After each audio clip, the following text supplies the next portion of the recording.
we have, for the rest of this, for the earlier talks and actually later today too, we've been talking with people who use high net worth investor and family office capital.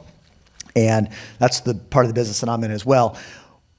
I wanted, though, to make sure that we all got like a perspective on the other side of the business, and actually the much larger side of the business, which is institutional capital. And that is like a whole other world with its own rhythms and magic and all that stuff, and there are problems with it and other great things about it. So here to tell us about it is Neville Rhone from ARC Capital Partners. Thank you.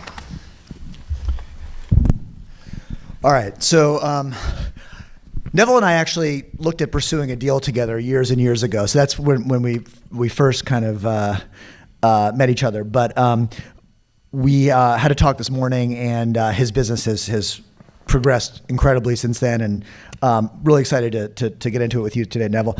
Thank you. So I want to start out by giving everyone a sense for what ARC is today, and then we're going to go back and we're going to talk about kind of how you guys got there. Oh, sure. Yeah. So I'll try to keep this brief and cut me off because I love what we do. And I think we're, in our special way, we're trying to make a dent in the universe. But ultimately, we are institutional investors. We try to be institutional without wanting or being institutionalized. But we as a team, we focus on urban mixed-use environments. For us, my partner Quincy and I started the firm, about almost 7-8 years ago, and having spent almost 30 years in the business of real estate. And while together, and we'll talk about this a little bit, but while together we saw that in urban neighborhoods, in mixed-use environments, there's something special there. Right, if you do it the right way, which is a combination and a hybrid of being an extraordinary and visionary developer operator, but also having the discipline of having grown up in the institutional world. And marrying that together has been a true balancing act that we've been, I think, fortunate to work through.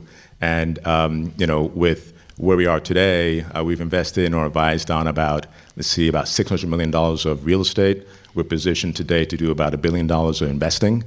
We've raised our own, sort of independent discretionary GP fund. We have a great pension fund partner as well for what we do and how we do it. And for us, ultimately, we as we spent our careers building what we've done and our skill sets and backgrounds and all that good stuff, we said, well, what's happening to the country, right? What's happening to the neighborhoods? And it was very clear that when you look at the multicultural plurality that's happening in demographics, we call it the pig and the python, the size of the 95 million people who are coming of age today who want something different than the baby boom did. So how can we capture that in the right way, whether it be here in California or in Texas? We'll talk about that, but we think about urban infill, mixed-use environments that captures and resonates those who are younger than us, those who are cooler than me, but frankly, a lot of great diversity as well culturally in these communities. And these are the things that we bring to the table that institutions don't tap into quite as much. Fantastic. So let's get started by talking about how you started this company. Because I think, as we talked about before, the vast majority of the people here are working more like in the entrepreneurial world. They're syndicating deals, raising from high net worths and smaller family offices. And you guys have definitely gone like a different path, and one that allows for some pretty stratospheric growth eventually.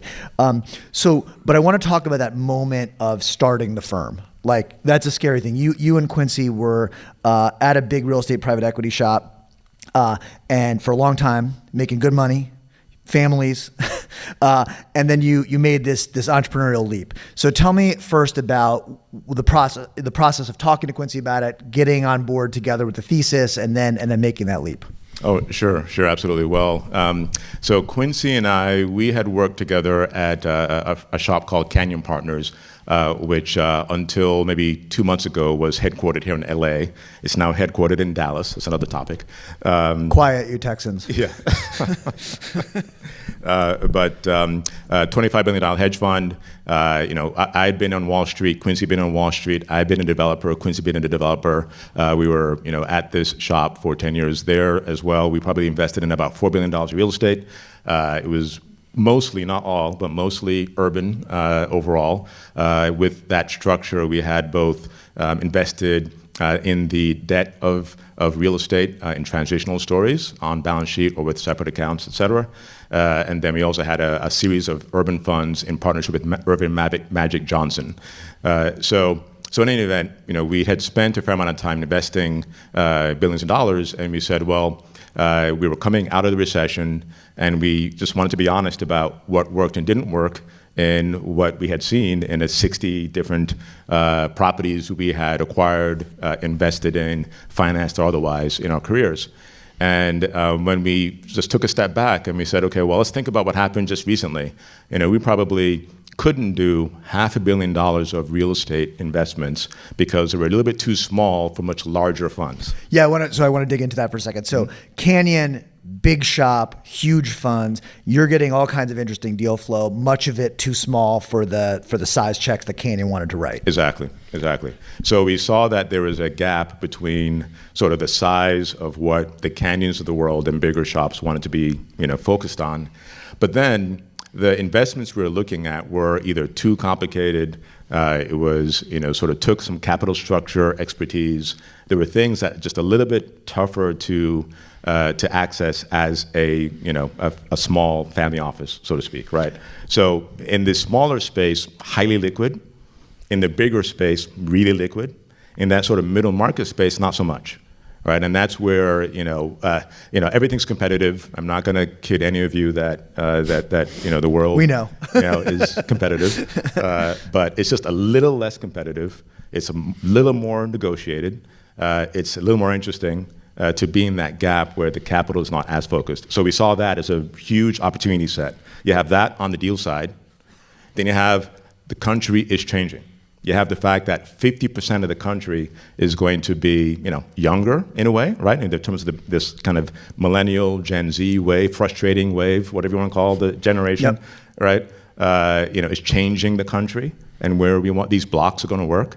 And then you have, sort of a gap in how capital accesses it. And the skill set that we had, was quite diverse in that, again, we've done the real estate, we've done the finance, we've done the Wall Street and the investing.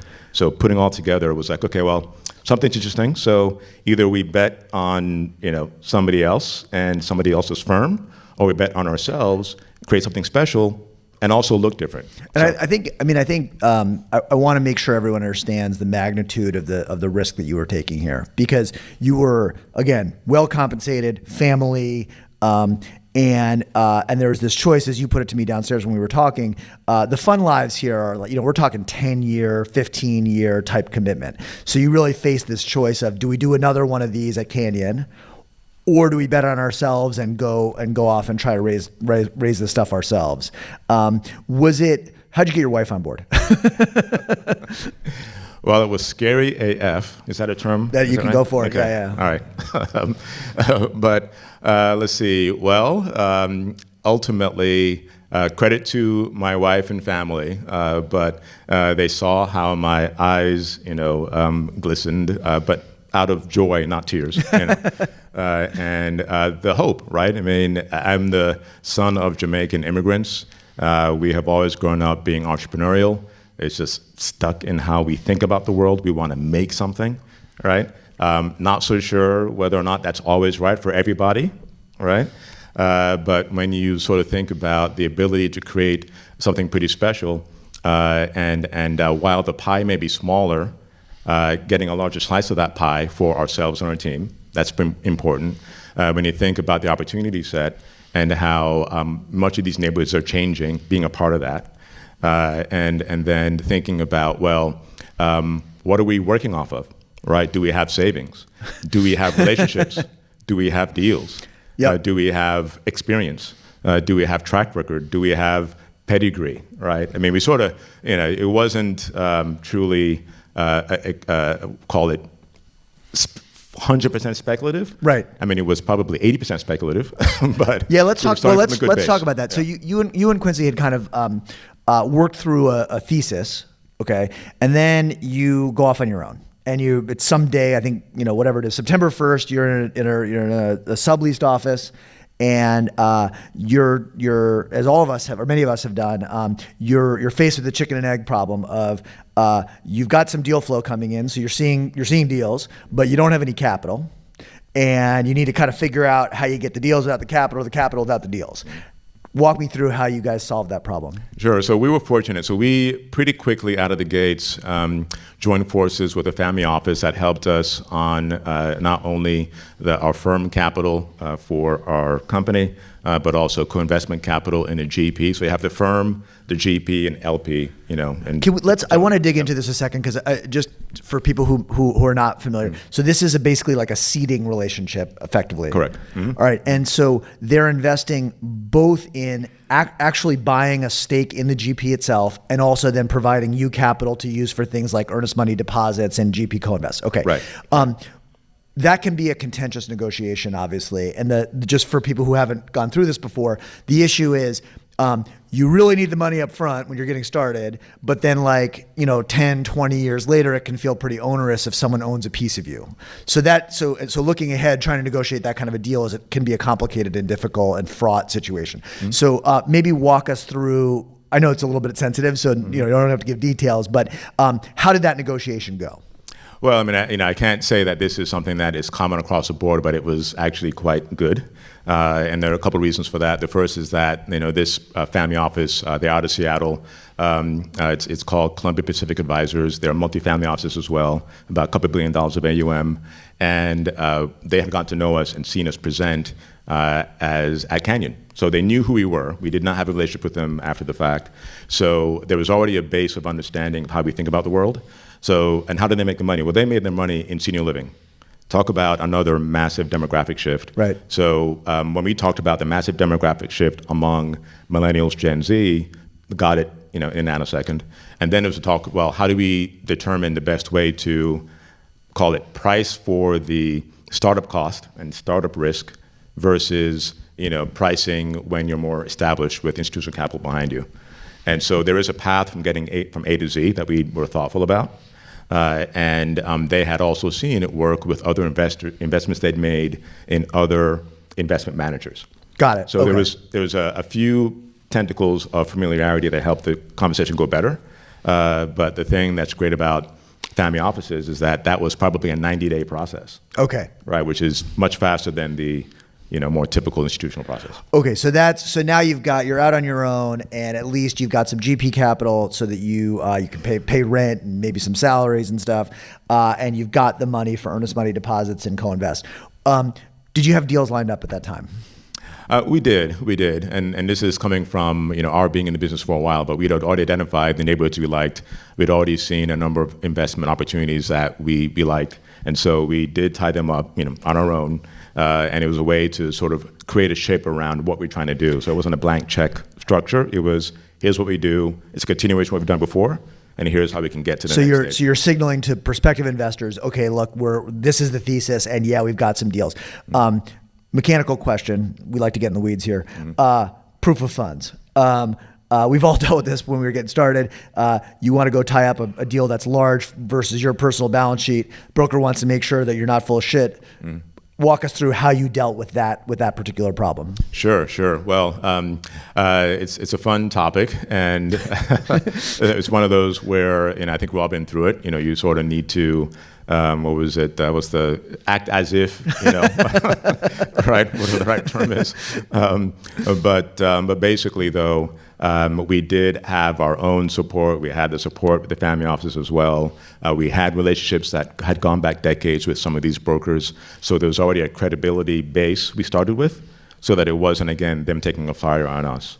So it was a balancing act that you do out of the gates, and you just do the best you can, to close that gap.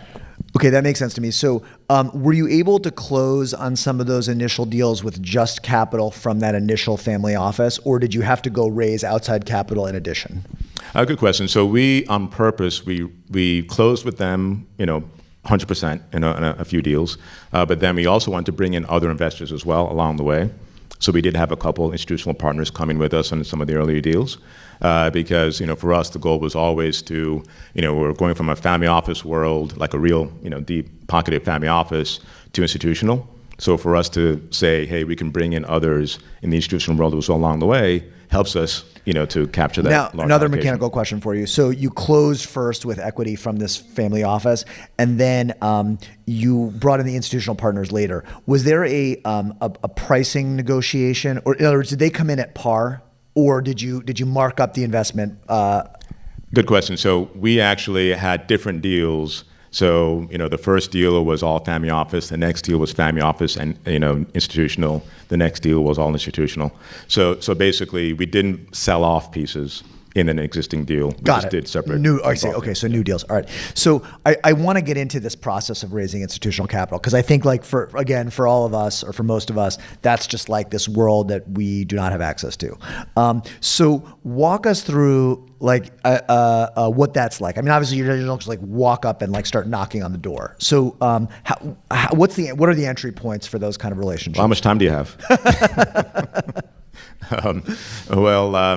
I will say things may be a little different today because there has been, I think, a greater focus on supporting emerging managers today versus when we were starting, versus even before that. So, but for us, there was an advisor between us and our large pension fund that we were talking about. We had ultimately, though, had known both the pension fund and that advisor knew us from our history before. So we've been, again, in the business for 25 years at that point.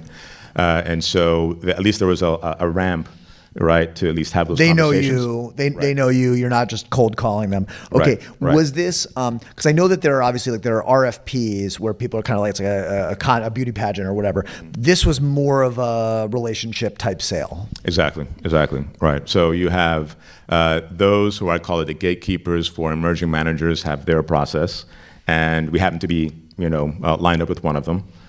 There is a broader RFP process, which is, in my mind, is sort of designed for Blackstone, right? And the folks like that I forget how many trillions of dollars of capital they own, but you have, real resources behind responding and bringing them in.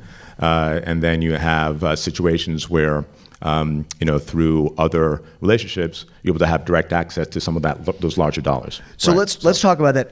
And I don't know if you want to say great, but if you don't, it's okay too, who that first investor was. But walk us through. So you have a relationship with the advisor, you negotiate presumably an LOI, and then there's this question of what actually happens next, what the diligence process, the docs. Walk us through what that was like. Sure. So I think it's public. Yeah. So the pension fund is CalSTRS, California Teachers Retirement System. I think about $200 billion of size now in total. It's about 10% of that to real estate, plus or minus. And then they were advised by a group called Belay Investment Group, who have been great partners in kind of going through this process.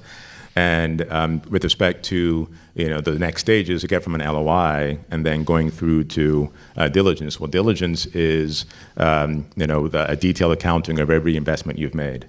It is a detailed review of your thesis, right? Not just doing a bunch of deals, but what's behind why you're doing them. It's a detailed assessment of your team. Right? Do you have the infrastructure on the team, outsourced or otherwise, to actually execute and report in the appropriate way? And you guys are a new firm at this point. So I can imagine that was a little bit of a stressful process, or at least a time-consuming one. It was. Absolutely. Yeah. I mean, I think, again, credit, granted the objective, right, in terms of the capital that's being sought after, are multiples different than what you have in the family office space. Several, like 10x. Right. So the goal is extraordinary because the lane for the capital is quite large.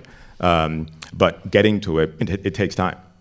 Right. So you're just there's a real cost to you in the organization for going through this process, but the goal, if you get there, the goal is huge checks and lots of leeway to put it out. Exactly. So, we're still entrepreneurs. I guess we were startup in actuality of our business and name, but not at all in terms of our experience and track record. So that's still a big disconnect. Sure. So, yeah. The reality is you need to sequence how you build your infrastructure. You need to sequence the fact that, well, first you start out with a smaller team, then you bring in, the accounting, then you bring in, those who are focused on investor relations, and then other staff and what have you.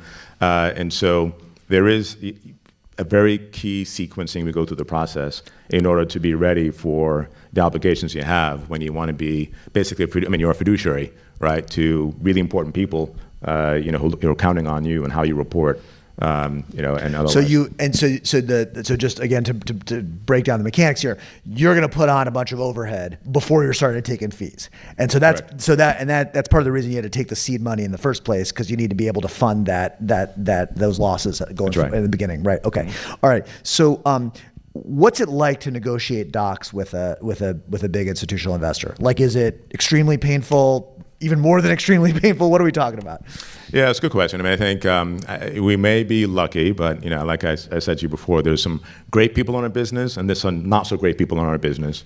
We were dealing with great people, so in terms of the back and forth, when you disagree, it's a negotiation, not a demand. And there's always a negotiation, no matter what you do. So from that vantage point, we've been fortunate, I think. I think more broadly, though, it just takes time. It takes a lot more time. What takes, whatever, call it an hour with a family office could take a year with an institution. So that's the only thing I think. And you had we talked about this before. In your time at Canyon, you had seen these kind of docs before, and presumably helped negotiate them before. You were working with attorneys who were used to negotiating with institutional investors. All of these things kind of helped in a way that maybe if I were trying to do this, I would not have access to that expertise. Yeah, that's true. And in that case, we had a pretty good familiarity of how this would work and what to expect. So, if you don't have that, then just have a great lawyer who is solution-oriented and not a brick wall. I think we've all experienced lawyers screwing up deals before. Okay, so you negotiate what becomes. I think you described it as a one LP fund, effectively. Is that a fair characterization? Yeah, it's like a fund of one, right? And the LP does have decisions on being able to actually invest in the deal, but they are the LP. Right, and we are migrating from. So we started out, just to give you right. So we started out with family office, deal by deal.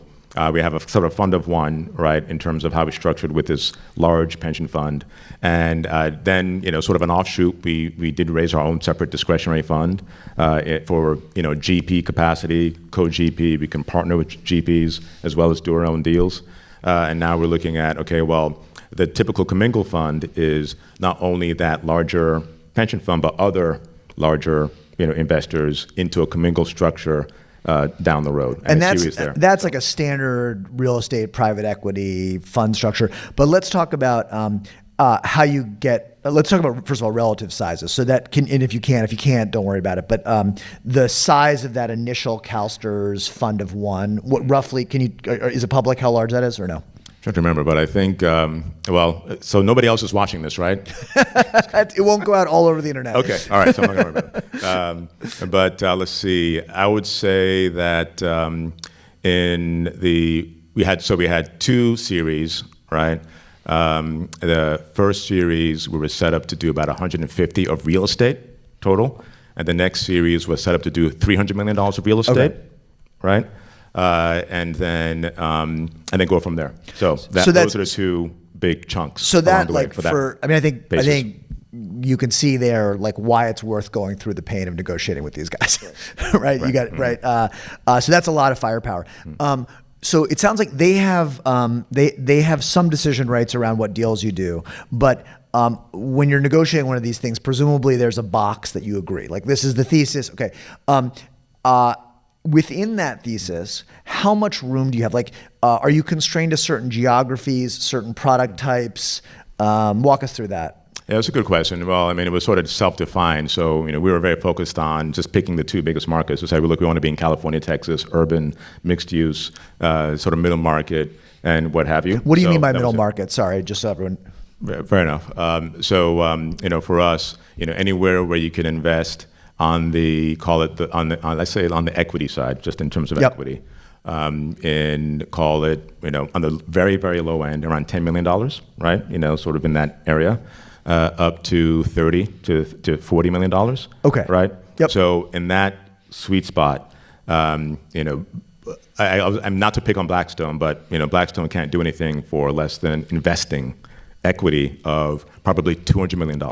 Right. Okay. Right. So you've So got this like space where maybe it's a little less competitive. Right. Now, in terms of product type and strategy, could you back a developer? Could you were you constrained in terms of what you're going to do with the real estate? That's a good question. So earlier, less so. Today, more so. Interesting. Right, so walk us through. Yeah. How? Why have you focused it in like that? Yeah. So it's a bit of an interesting sort of evaluation circle, but for when we were looking at opportunities earlier, we thought there was a better spread, right? Relative to the risk in a deal in going and focusing more on value add generally, right? So that's from our vantage point.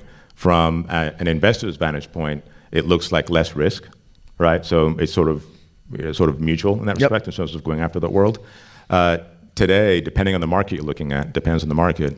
It's sort of flipped. Now to buy, since everyone else is thinking about value add, and that yield is compressed to nothing. Ruining my life. Right. Yep. Right.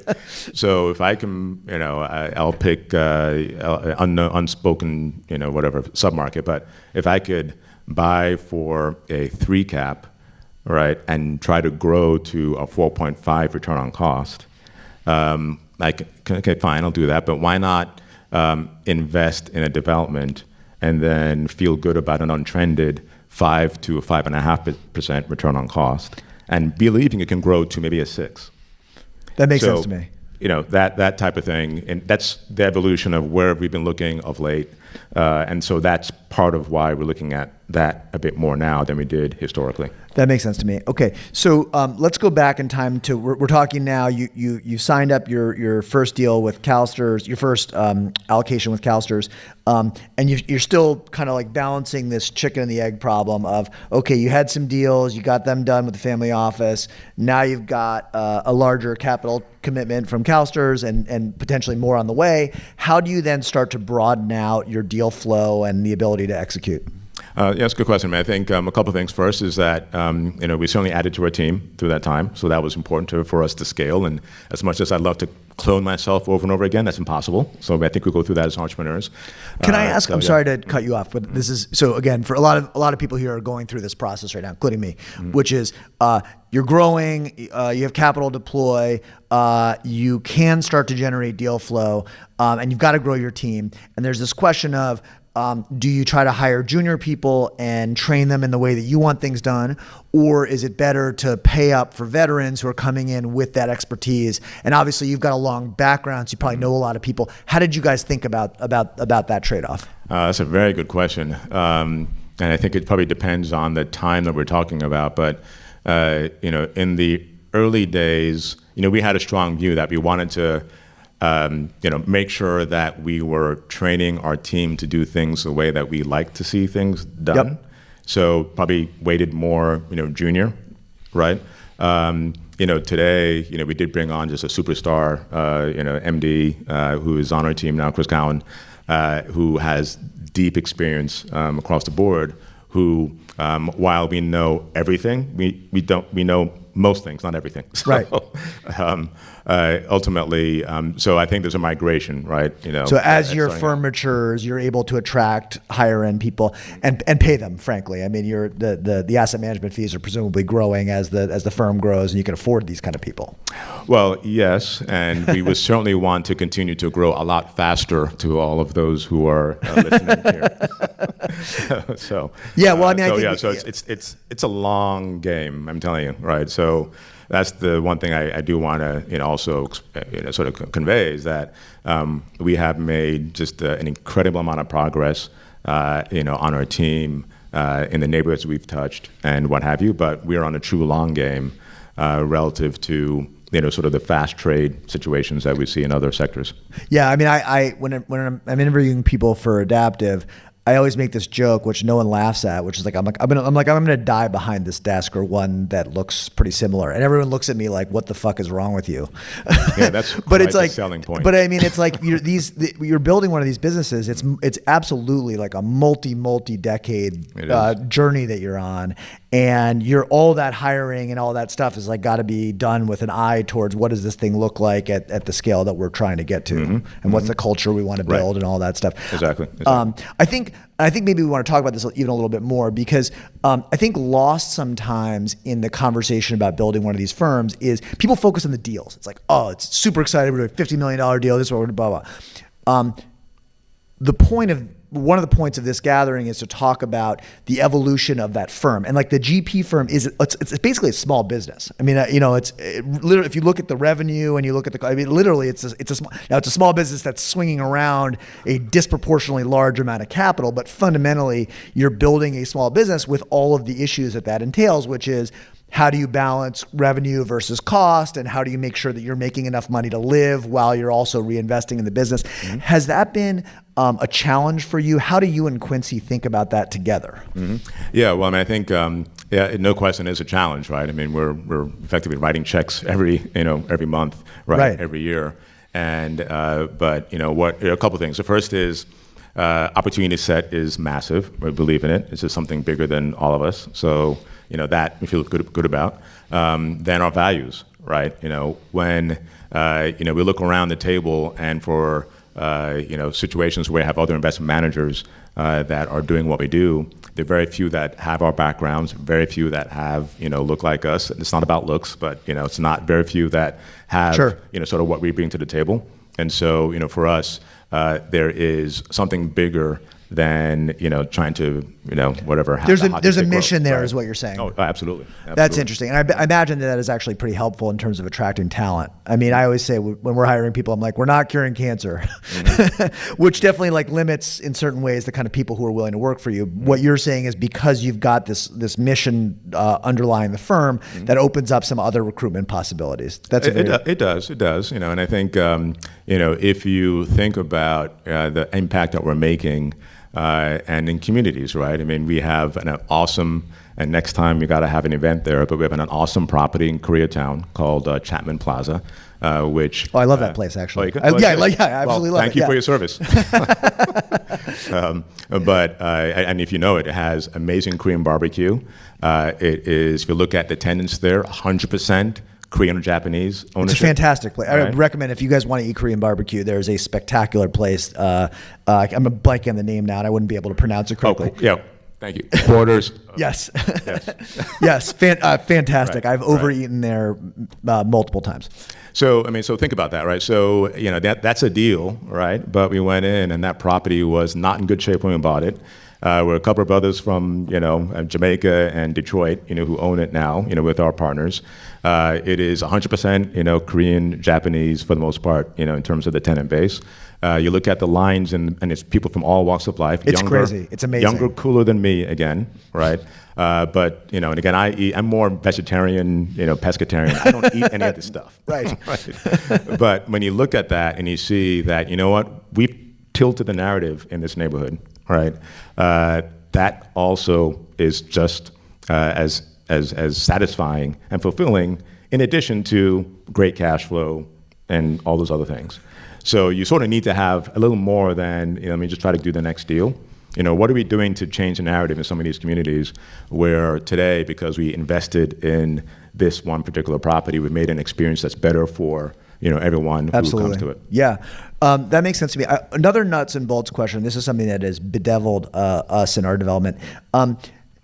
Did you guys pre-agree salaries for yourselves? In other words, there's a temptation as you grow one of these GP businesses to want to suck all of the fee income back out of it, right? Because you sweated and bled to build this thing. Now it's growing. There's free cash flow available, and there's this question of like, do I put it in my pocket or do I reinvest it?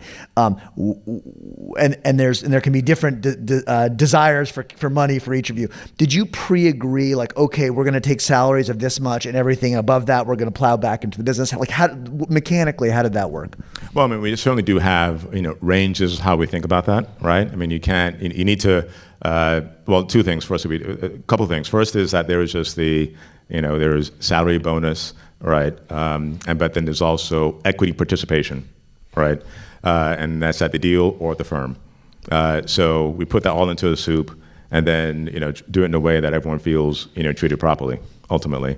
And that often means, though, that I'm not buying any boats anytime soon. Right. It's not my style, by the way. But, let's just put it that way, right? But at the same time, what we try to make sure we do is that those who join us are thinking about all the elements as well. But it's an investment, from us. So it's a balancing act. So it's not pre-agreed, but it's adjusted along the way. That makes sense to me. I mean, I guess I want to just to make sure everyone's clear about that. There's kind of like two levels of investment going on. There's like we're working for our promote, but then in the GP entity itself, there is foregoing income that we could otherwise take in order to grow the GP entity, which I think is a challenge as a small business owner, basically. And I think you're approaching it thoughtfully. I want to talk in the time that we have remaining about what you're doing now. So you have established the institutional relationship and presumably looking for more. And you're also trying to grow the types of deals that you do and the partners with whom you do them. So it's, again, the chicken and the egg. So talk to us about both of those sides, the fundraising side as it looks right now, and then growing the deal flow. Sure. Well, I mean, the good news in terms of our partners and our support, we're looking to continue to grow that support. By that support also in terms of the capital partners would include others who are large, often, endowments, foundations, pension funds, right? And is that easy? Once you get that like sort of stamp of approval from CalSTRS, does that make pushing through these doors for the next ones easier? I mean, it does. It does. Nothing's guaranteed at all. We take nothing for granted at all. But the fact that we are fortunate to have one of the largest pension funds as a partner, speaks to our quality, our team, the deals, all that thing. So it's an easy. It's not the only checkbox. It's just one checkbox that at least makes it easier to have those conversations. But again, we take nothing for granted, right? And so long story short is that we talked about starting in the family office world, right? We're now talking about not just a couple key large institutional investors, but a number of them, right? So that's the one thing. The other thing is, well, what are we seeing that gets us excited today? Well, I mean, I think that ultimately. This last 2 years has been tough, on for us too. Urban mixed-use communities. It's been difficult, and while those who can afford to go move to Bozeman or go to Salt or whatever, are doing it, right? We believe in the urban recovery. Period. Full stop. Right. We believe in being part of the solution for situations where the business plans are longer than expected now. Right. The return to the cities and the return to being in front of each other still has some uncertainty around it, right? But I tell you that people want to be together in front of each other. And so how do we attack that? And how do we be part of that? We can be part of that through being a GP ourselves, right, and investing for amazing assets that are priced better than they were pre-pandemic. Nothing's cheap. Nothing's cheap, right? But it is definitely less of a barrier to entry than it was in some of these markets 2 years ago, hands down, right? We can co-GP, right? There are many others out there in the world, today who have great, resources in terms of deal flow, but would love to work and partner with us, right? And we can bring our capital, to be a solution there. We can be, an investor. We provided preferred equity to partners that we think, have a solution, but the business plan went out of whack, the debt is out of time, things of that nature. So those are the things that we're looking at. Really interesting. And I think maybe to close, I'd like to ask specifically around that sort of like, because we obviously have a bunch of entrepreneurial operators out here, maybe one of whom could be, enter into one of these relationships with you. How are you sourcing those opportunities, the structured finance opportunities, the co-GP opportunities? Is it a process you have? Are you out there beating the bushes for them? Is it more ad hoc? How is that going? Well, I mean, I think, well, two things. First is, given that we're so bloody old in what we do, there's a networking effect of people we know and what we see. And then in addition to that, we do talk to city council people. We do talk to lawyers. We do talk to owners and operators. We've been tracking neighborhoods for some cases 2 decades now. So again, there's a lot of pre-work that has been done to create situations where we see something a little different in some neighborhoods. And so I would say, in summary, all of the above. Well, we're all trying to find deals in a difficult environment right now, so it makes a lot of sense. Thank you so much. Really appreciate it. Well, thank you for having me. This was an honor.